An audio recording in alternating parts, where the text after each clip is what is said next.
এই লঙ্গান গাছটির মধ্যে দেখছি অনেক লঙ্গান হয়েছে, অনেকগুলো লঙ্গানই খাওয়া হয়েছে। এরপরও দেখছি গাছে এখনও অনেক আছে। আজকে কিছুটা ছিঁড়ে নিচ্ছি। আমার ছাদ বাগানে অনেক ফলের গাছ আছে, তবে সবচেয়ে পছন্দের গাছ হচ্ছে আমার এই গাছটি, কারণ এই গাছটি আমার বিচি থেকে হয়েছে। মাশাআল্লাহ 3 বছর ধরে অনেক ফলই হচ্ছে। পাশে কিছু ছোট জাতের করল্লা হয়েছে।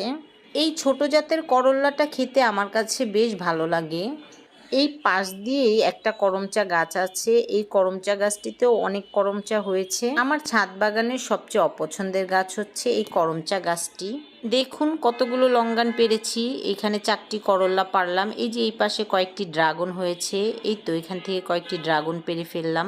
এই সাইডে একটা পেয়ারাও পেকে গেছে, এটাও ছিঁড়ে নিলাম। আমার ছাদ বাগানে কয়েকটি জাতের পেয়ারা গাছ আছে, এক একটি এক এক ধরনের। এই যে এটা হচ্ছে দেশি পেয়ারা। এই দেশি পেয়ারাটা একটু ছোট সাইজেরই হয়।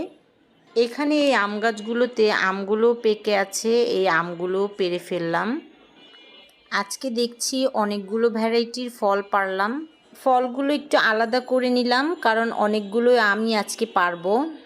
এখানে এই রূপালি আমগুলো সময় মতো না পারার কারণে কেমন দাগ হয়ে গেছে, কয়েকটি আম তো দেখছি ফেটেও গেছে, কিছু আম পেকে নিচে পড়ে আছে।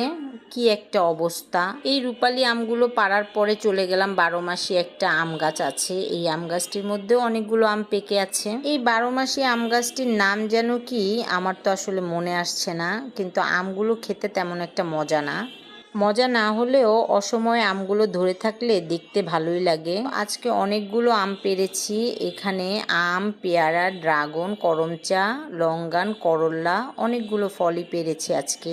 আমার এই ফল পাড়ার ভিডিও আপনাদের কাছে কেমন লেগেছে কমেন্টে জানাবেন। সবাই ভালো থাকবেন।